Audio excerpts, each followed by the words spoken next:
Olá, boa tarde a todos. Então, antes de darmos início às nossas atividades do segundo bimestre, eu vou passar para vocês a devolutiva da nossa prova de saúde do idoso. Eu não corrigi ainda do paciente crítico, por isso que eu passei conteúdo novo, mas na sequência eu já faço a devolutiva. Então, a prova foi elaborada com 10 questões, conforme a orientação da coordenação. Não poderiam ser aplicadas questões objetivas e o valor total da prova 5. Nas minhas disciplinas eu coloquei o valor de cada questão 0,5, independente do grau de dificuldade delas.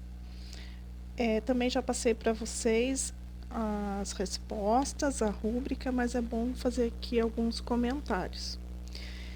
Então, na questão número 1, algumas legislações brasileiras prevêem especificamente o acesso a direitos e outras garantias a determinados segmentos populacionais, como os idosos, como na Lei Orgânica da Assistência Social, a Lei 8742 de 93 e o Estatuto do Idoso, que é a Lei 10.741 também de 2003.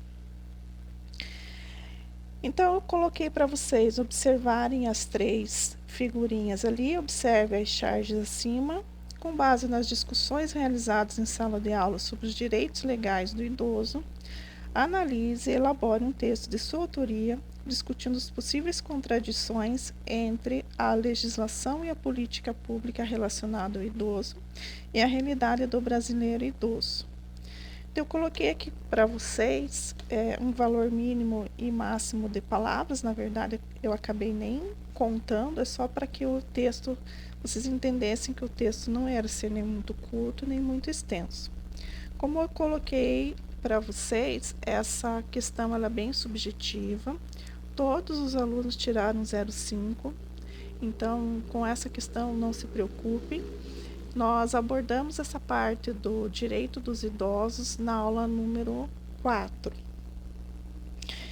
Então, como eu coloquei ali para vocês, avaliando ali a primeira imagem, nós temos o tema sobre a gratuidade do transporte público no indivíduo idoso, que conforme o Estatuto do Idoso, somente os idosos acima de 65 anos é que têm direito à gratuidade. A gratuidade. Nossa. E fica a critério de leis municipais entre os idosos de 60 e 65 anos. Então, o que eu coloquei foi a minha discussão, né, o que leva a alguns questionamentos. Se o próprio estatuto determina que idoso acima de 60 anos, por que ficar praticando condutas de diferenciação entre idoso de 60 e 65 anos? O que eu pesquisei em alguns artigos é que se todos os idosos tivessem esse direito, impactaria muito no valor da tarifa do transporte público para os demais usuários do sistema. Também, como eu comentei, tem alguns interesses econômicos, né? E outra coisa que eu comentei com vocês em sala de aula é com relação à documentação necessária para o idoso ter acesso livre ao transporte público. Basta apenas um documento com identificação por parte do idoso. E o que a gente verifica em alguns municípios, inclusive aqui em Ponta Grossa, é uma burocratização desse processo de identificação de idoso para ele ter o seu direito de transporte público gratuito adquirido, né? Com relação à segunda imagem, também a gente conversou na aula número 4, com relação às legislações, às políticas públicas, Estatuto do Idoso. Todas essas legislações, inclusive a nossa Constituição, asseguram uma ótima qualidade de vida do indivíduo idoso. Mas daí nós temos, a última slide da aula número 4 é esse aqui, né? Olhos seguindo para o chão em busca da minha dignidade. Daí até coloquei ali uma citação, né? Nós envelhecemos um dia se tivermos esse privilégio. Olhemos, portanto, para as pessoas idosas como nós seremos no futuro. Reconhecemos que as idosas são únicas, com necessidade de talentos e capacidades individuais, e não um grupo homogêneo por causa da sua idade. Então, cada idoso tem a sua característica, mas a partir das políticas públicas que nós temos voltado para os idosos no nosso país, não era para o idoso estar andando daquele jeito ali, cabisbaixo, com a cara triste, com uma postura depressiva. É por quê? Porque na realidade a implantação de todos os direitos dos idosos demanda investimentos, né, em infraestrutura, em saúde pública, em vários setores. É uma ação intersetorial. E ainda nós não conseguimos atingir tudo isso. E a terceira imagem, que está relacionada com alguns privilégios que os idosos têm, como terem prioridade no atendimento, no comércio, em bancos, em todos os estabelecimentos, né?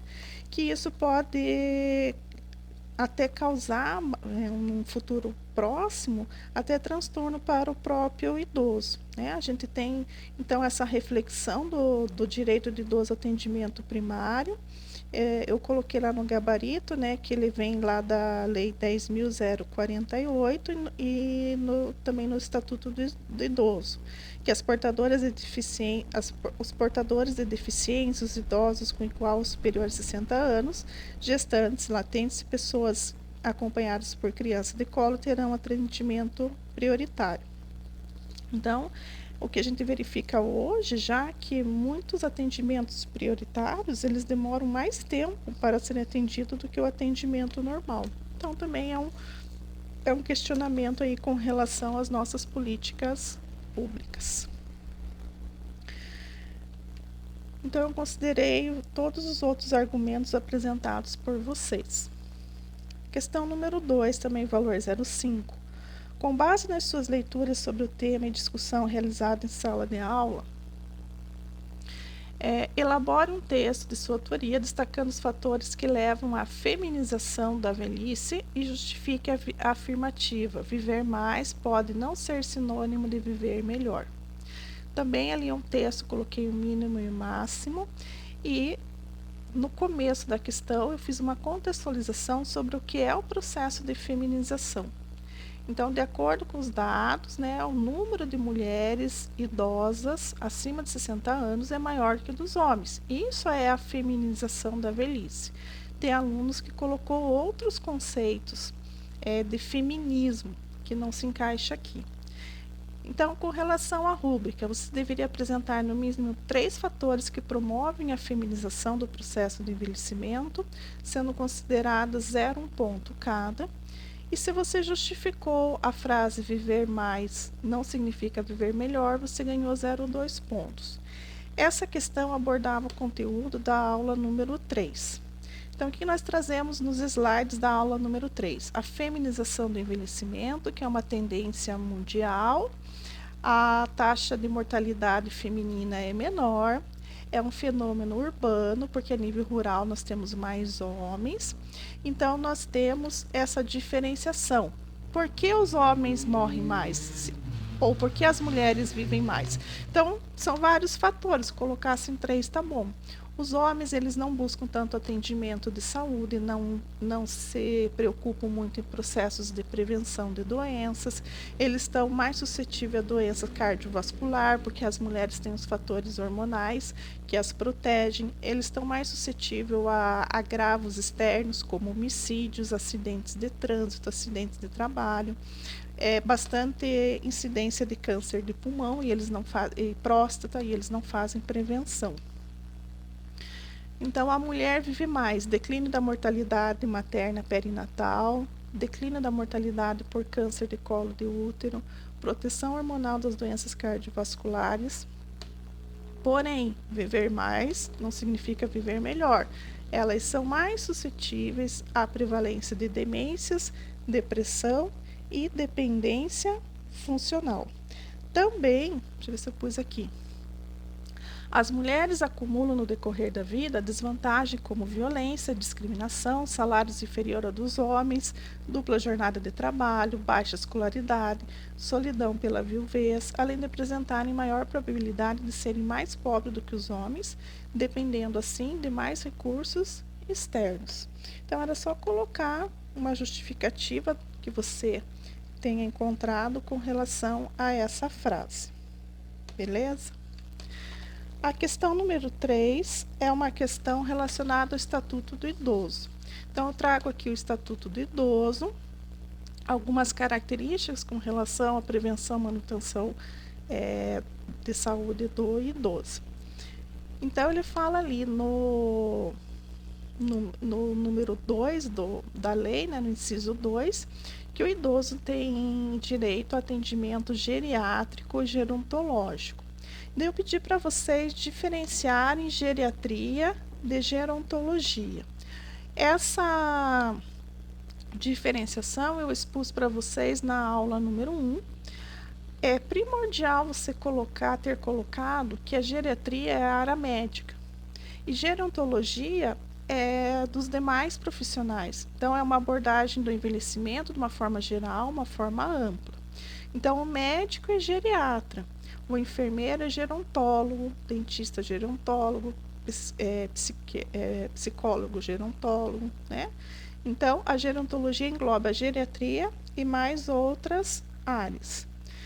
Também foi perguntado, segundo o Estatuto do Idoso, ao idoso internado ou em observação, é obrigado um acompanhante, devendo o órgão de saúde proporcionar as condições adequadas para sua permanência em tempo integral, segundo o critério médico.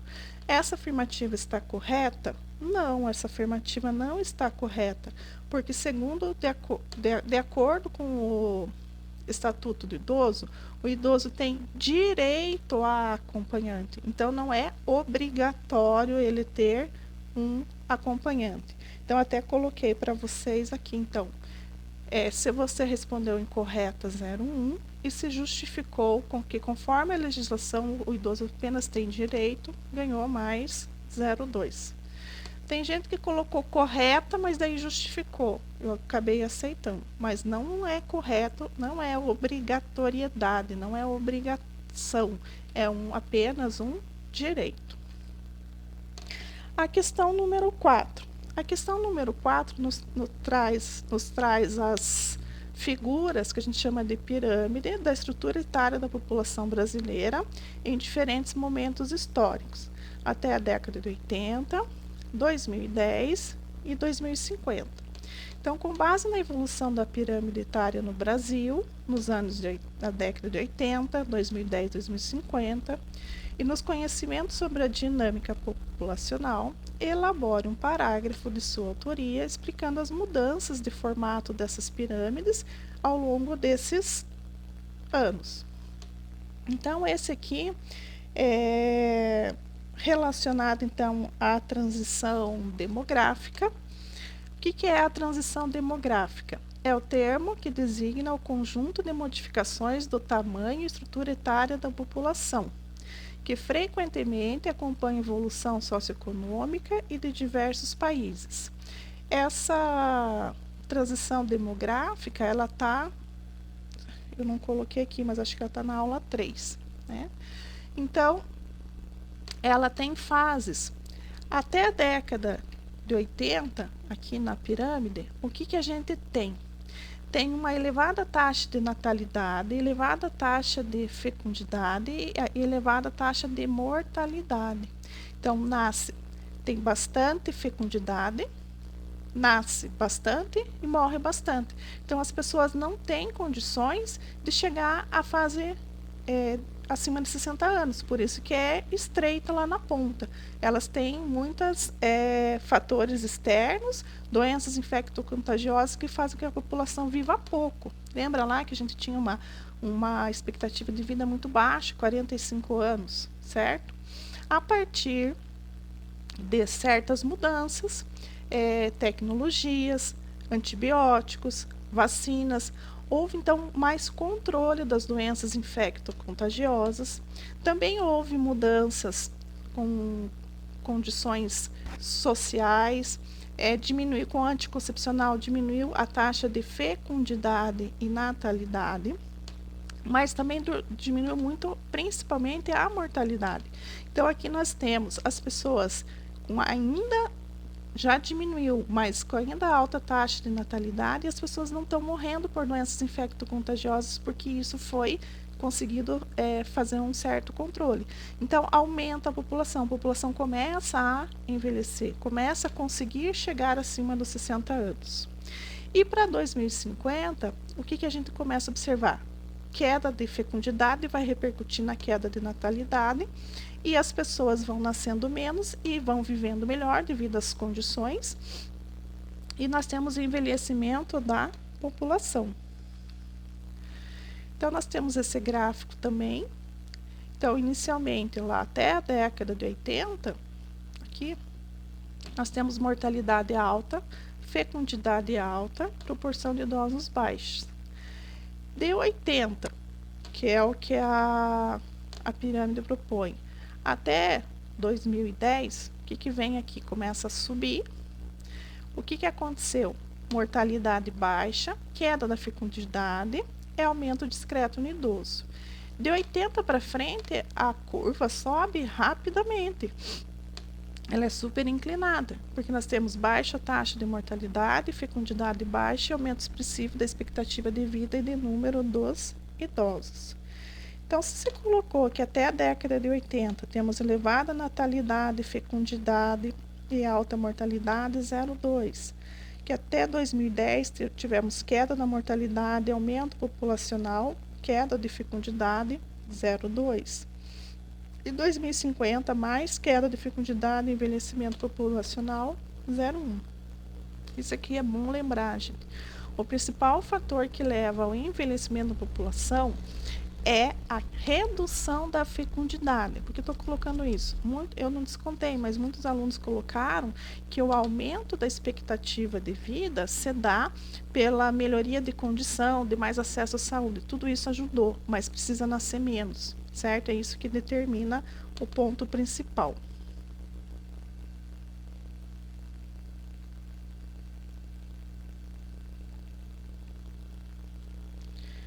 Então, nós temos aqui, é mais o mesmo que eu coloquei na prova, é praticamente o mesmo que tem aqui no slides dessa aula número 3.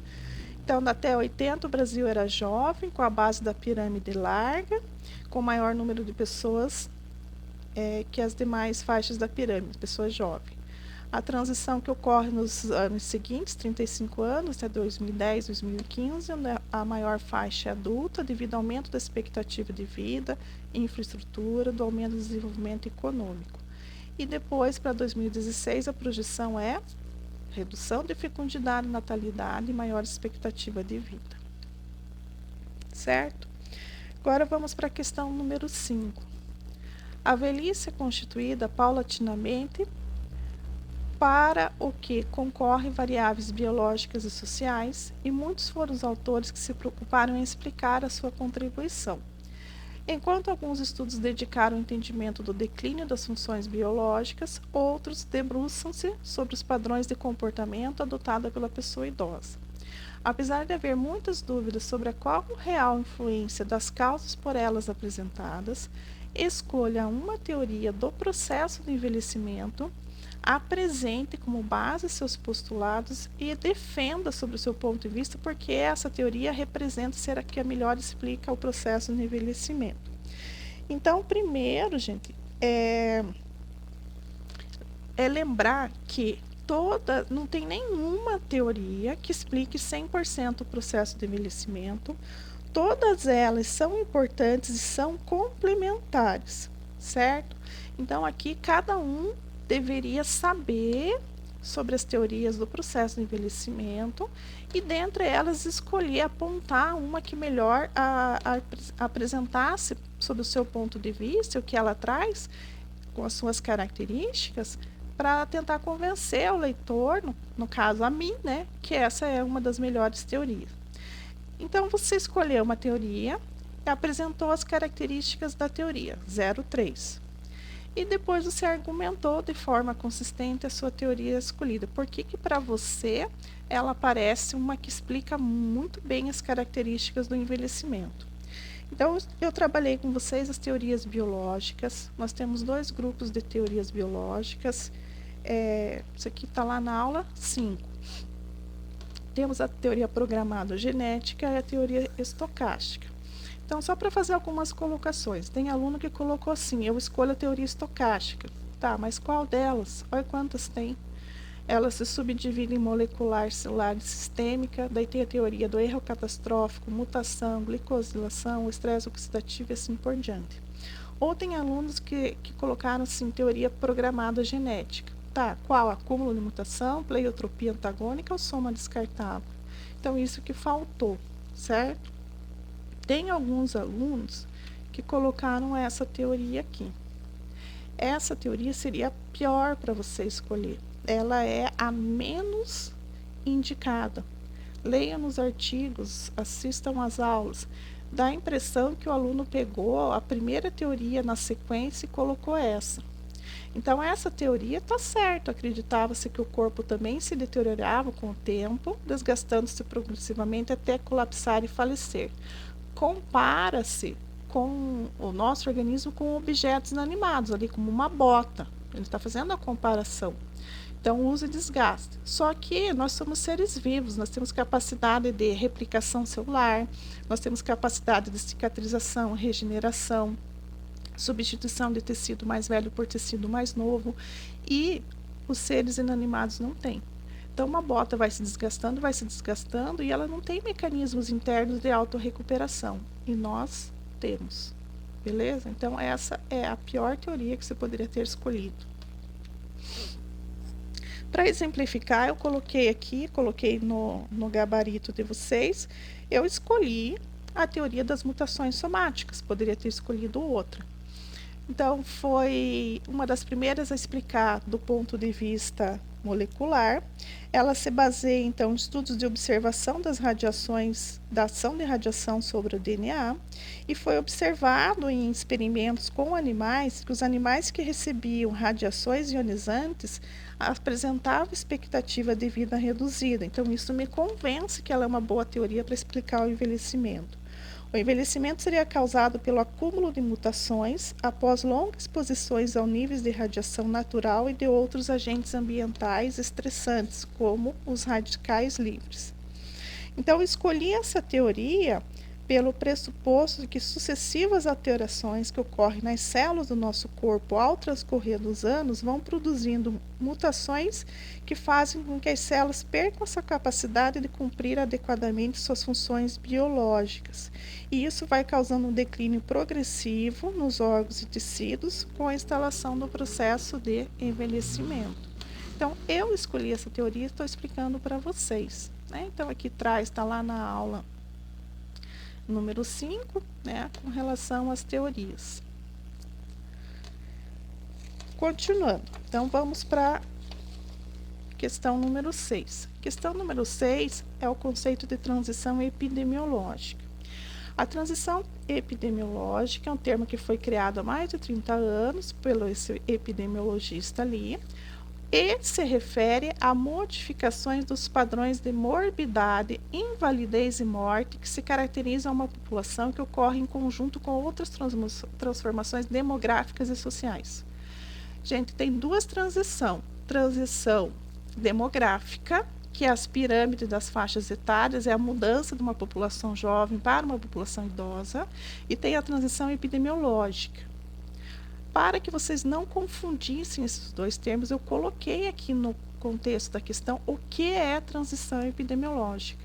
É a mudança do tipo de doenças que acometem uma população, definindo de forma mais simples. Então, embasado nos estudos realizados sobre transição epidemiológica, descreva como ocorreu e vem ocorrendo o processo dessa transição no Brasil e aponte seu impacto no Sistema Único de Saúde. Se você apresentou o motivo dessa mudança de perfil de doenças, 0,3. E se você me colocou algum impacto que isso atinge o SUS, 0,2. Isso nós temos na aula 1 e na aula 3. Esse slide aqui é da aula 1, explicando ali transição epidemiológica. É a diminuição da morbidade causada por doenças infecto-contagiosas, aumento da morbidade causadas por doenças crônicos-degenerativas e modificação do paradigma médico de curar e aprende a evitar a incapacidade e não só a morte, para repercutir numa melhor qualidade de vida e capacidade funcional do indivíduo idoso. Também nós temos lá esqueci aqui na aula 3, aqui, transição epidemiológica, ó, o mesmo que eu peguei para pôr na questão de vocês, é a substituição das doenças transmissíveis por doenças não transmissíveis e causas externas, dentre as primeiras causas de morte, deslocamento da carga de morbidade dos mais jovens para os mais idosos, a transformação de uma situação de predomínio de mortalidade para outra em que a morbidade é dominante. Então, o que está dizendo esse número 3 aqui? Que as pessoas morrem menos, mas permanecem doentes por mais tempo, por mais anos. Aqui é uma relação entre a transição demográfica e a transição epidemiológica. Claro, se os indivíduos deixam de morrer jovens, vão ficando mais idosos, que tipo de doença vai acometer essas pessoas? Doenças crônicas não transmissíveis ou degenerativas, como hipertensão, dislipidemia, né? E à medida que aumenta a expectativa de vida, aumenta o número de idosos e mais frequentes essas complicações de doenças crônicas, como AVC, infarto agudo do miocárdio e assim por diante. Que também fala sobre a transição epidemiológica, modificações do perfil de saúde da população e a demanda sobre o sistema de saúde. Ao invés de processos agudos, como pneumonia, que trata, cura rápido e vai embora, que para o sistema de saúde se resolve rapidamente através da cura ou do óbito, tornam-se predominante doenças crônicas e complicações que implicam em décadas de utilização dos serviços de saúde. Isso que é um impacto. Então, nós temos pacientes doentes por mais tempo, pacientes com sequelas, pacientes com limitações, amputação e cegueira, pacientes com diabéticos e as demências. E isso requer cuidados dos serviços de saúde, isso requer gasto público, custos. Bora lá. Questão número 7. A saúde é um fenômeno que difere de acordo com o aspecto biológico, cultural, ambiental, social e histórico, e o modo como cada ser humano viveu a sua vida. Então, o envelhecimento é um processo heterogêneo.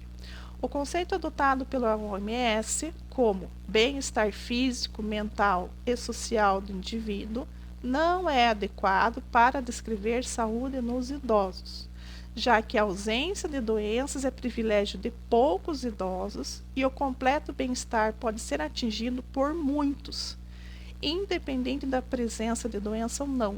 Para o idoso, não é tão importante ele ter doença, não, ele ter qualidade de vida, autonomia e independência.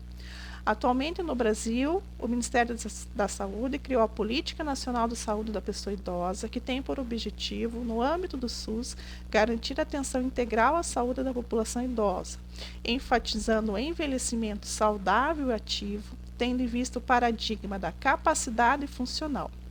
Então, com relação ao conceito de saúde para o indivíduo idoso, descreva como podemos definir um idoso saudável, relacionando com a sua capacidade funcional.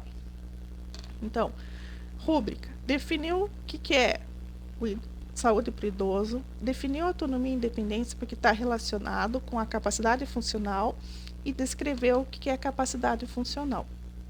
Então, ali, de acordo com as atuais políticas públicas relacionadas ao idoso, o conceito de saúde para o idoso engloba condições de autonomia e independência, onde bem-estar e funcionalidade são complementares e não apenas pela presença ou ausência de doença orgânica. Então, nós consideramos a autonomia, a capacidade individual de decisão e comando sobre as ações, estabelecendo e seguindo as próprias convicções, e independência é a capacidade de realizar algo com os próprios meios. Então, a manutenção da autonomia e da independência permite a realização das atividades básicas de vida diária, das atividades instrumentais ou até mesmo avançadas que garantem a capacidade funcional do idoso. Então, nós temos aqui o conceito de autonomia e independência, isso que está relacionado com a capacidade funcional ou funcionalidade global. Número 8. Número 8 é o caso da Dona Maria. Dona Maria tem 89 anos. Índice de massa corporal 19, ela é magra, mede 1,58 m e é independente nas suas atividades de vida diária. Mora há 10 anos com a Margarete, sua irmã de 84 anos, portadora de Alzheimer. Ambas são viúvas. Dona Maria gerencia todo o funcionamento da casa e ainda cuida da irmã. Tem 2 filhos. A sobrinha, filha de Margarete, é bastante presente e está sempre disponível para ajudar nos afazeres da casa ou para resolver problemas em bancos, fazer compras mais pesadas, levar ao médico e alguns passeios. Tem 5 netos, 2 bisnetos que o visitam com frequência. Nesses dias ela prepara lanche, bolo, biscoito, enfim, faz tudo que os bisnetos mais gostam. Às vezes, a irmã Margarete fica mais irritada com a bagunça das crianças, mas Dona Maria consegue contornar o problema, brincando com as crianças no quintal da casa, a qual a irmã tem pouco acesso. Dona Maria, há cerca de 8 anos, teve diagnóstico de câncer no intestino grosso, que após a confirmação da doença, foi realizada hemicolectomia, retirada do intestino, e a evolução foi ótima, quer dizer, sarou. É portadora de osteoporose não complicada e de osteoartrose no joelho direito, que não traz nenhuma limitação na sua mobilidade. Faz uso regular de paracetamol quando a dor fica mais intensa e com boa resposta. Gente, classifique as idosas de acordo com o seu processo de envelhecimento. Gente, se eu tiver 89 anos e fazer tudo isso que a Dona Maria faz, isso aqui, gente, é um idoso saudável, é um idoso robusto. Por mais que ela tenha tido câncer, mas ela foi curada, ela tem uma osteoporose que não a limita de fazer qualquer atividade, não tem limitação de mobilidade, ela é totalmente autônoma e independente. Diferente da Dona Margarete, sua irmã. Ela é uma idosa frágil, ela já tem demência, tem Alzheimer, ela já fica irritada com a presença das crianças. Veja ali que ela não tem muito acesso ao quintal, tem pouco acesso, então ela já tem uma dificuldade de mobilidade. Identifique e descreva qual tipo de envelhecimento apresentado por Dona Margarete. Então, a Dona Margarete tem um envelhecimento fragilizado. Essa parte da classificação do processo de envelhecimento, nós temos na aula número 5 e também na aula número 6. Lembrando lá que o envelhecimento biológico, ele pode ser fisiológico, patológico. Envelhecimento fisiológico pode ser bem sucedido, usual ou frágil. E o envelhecimento patológico é aquele totalmente complicado, cheio de limitações. Então, com relação à rúbrica, Dona Maria se pode classificar como idosa robusta, independente, envelhecimento bem sucedido. Só precisava citar um. A Margarete é uma idosa frágil, alguns consideraram pré-frágil, também considerei. Alguns colocaram ela como patológico, também considerei.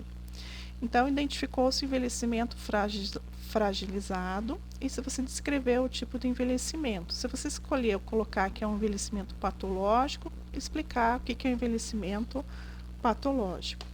Também temos aqui a classificação dos idosos. Idoso com vitalidade, idoso robusto, e nós temos o idoso frágil, com fragilidade, com bastante limitação. E o pré-frágil, que ele está em risco de entrar em fragilidade. Temos a classificação clínica funcional dos idosos. Nós temos o idoso independente, que é aquele que ele é capaz de realizar todas as atividades de vida diária básica, instrumental e avançada. Temos alguns que são semi-dependentes, eles são limitados a algumas atividades. O paciente dependente incompleto, ele tem uma limitação maior, e tem aquele que é totalmente independente, que não consegue nem realizar suas atividades de vida diária básica. Então, nós temos esse quadro aqui, em que nós temos o processo de vitalidade, envelhecimento bem-sucedido, da Dona Maria, envelhecimento bem-sucedido, envelhecimento usual, ela não tem limitação. A dona Margarete já tem limitação ali de mobilidade, limitação cognitiva por causa do Alzheimer, ela já pode apresentar certa dependência funcional. Já vai entrando aqui num processo patológico. Então, temos o idoso com independência, com declínio funcional iminente. Nós não temos muitos dados da dona Margarete. Se colocar que ela tem um declínio funcional iminente, tá ok. Porque às vezes o Alzheimer, no início da doença, ele tem poucos sintomas. E quem já tem declínio funcional bem estabelecido. Então, nós temos o idoso robusto, idoso em risco de fragilização e idoso frágil, certo? Eu considero a dona Margarete como idoso frágil. Ela apresenta uma dependência já parcial de algumas coisas, ela não faz atividades avançadas de vida diária e nem instrumental. Quem está fazendo tudo é a dona Maria.